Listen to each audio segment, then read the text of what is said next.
All right, ladies and gentlemen, boys and girls, welcome back. It's Dave providing you some more cutting-edge analysis of the Fleetwood Mac stuff. Of course, we're doing this, as we always do, in real time for real people, just like you right there, and me right here, and you over there. Fleetwood Mac and the media, that is what this video is going to be about.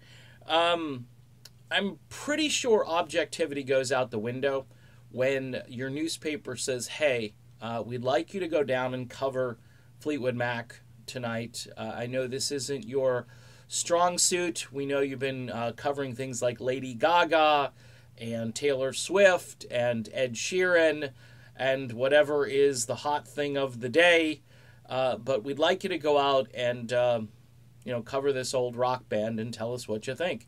Okay, so you get you draw the short straw and you've got to go down and cover this band. And then you don't really do any fact-checking when you write the review. You tell us that Gypsy, for instance, is a Stevie Nicks solo tune when it is not, and some other things. You talk about casual chemistry, fresh energy, all of these things that...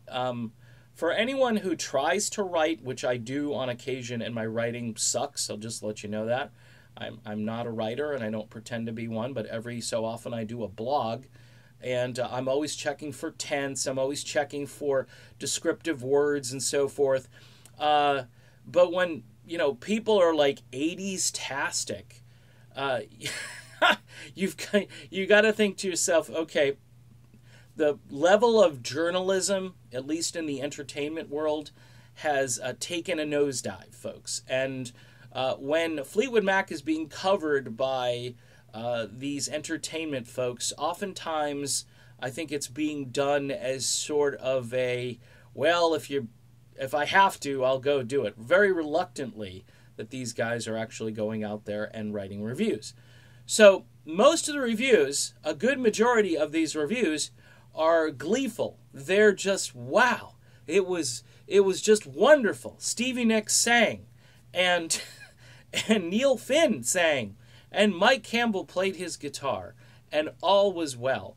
And maybe Mick Fleetwood should have stuck to a shorter drum solo. But that's pretty much their only perspective. See, when Lindsey Buckingham said that Fleetwood Mac had lost perspective, he forgot about the people who actually cover these older bands these days. These are people who didn't live this music for the most part. Yeah, I know we had the reporter talk about how she had to shell out more of her babysitting money in order to purchase Tusk, which was the weirdest thing I've ever heard an adult complain about. One of the worst things I've ever... Really? Oh, wow. I mean, maybe you should have just maybe saved your lunch money.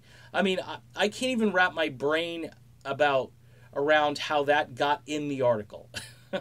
But this is the stuff you read when you do a little analysis. I mean, maybe this stuff is just made for people who are skimming.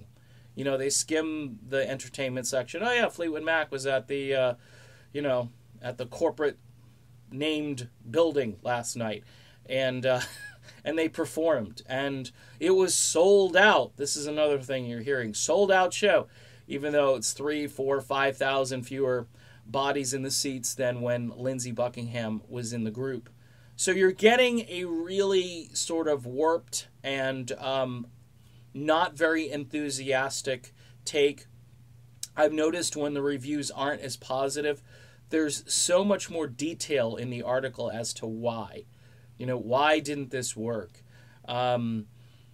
Maybe they try to be diplomatic and say, well, these guys did kind of a pedestrian job singing these songs, but that spark, that magic is now gone. And so you can't quantify spark and magic. You can't quantify it because when it's there, it's something that's an intangible, and Lindsey Buckingham has those intangibles. So, when you're reading these articles, keep in mind where these people are coming from. And yes, they are not getting paid off directly, supposedly, most likely, by, the management team that handles Fleetwood Mac. But I can tell you this, they're certainly getting something for going to the show. They're getting free tickets. They're getting entertained for the evening, and that's probably better than doing a few things. Although, personally, I'd rather go see Rumors ATL or Rumors of Fleetwood Mac before I'd go see this current version of Fleetwood Mac without Lindsey Buckingham. So there you go. Be careful what you read, because I guarantee you it's probably written from a uninformed perspective. Done. Be back soon. See you then.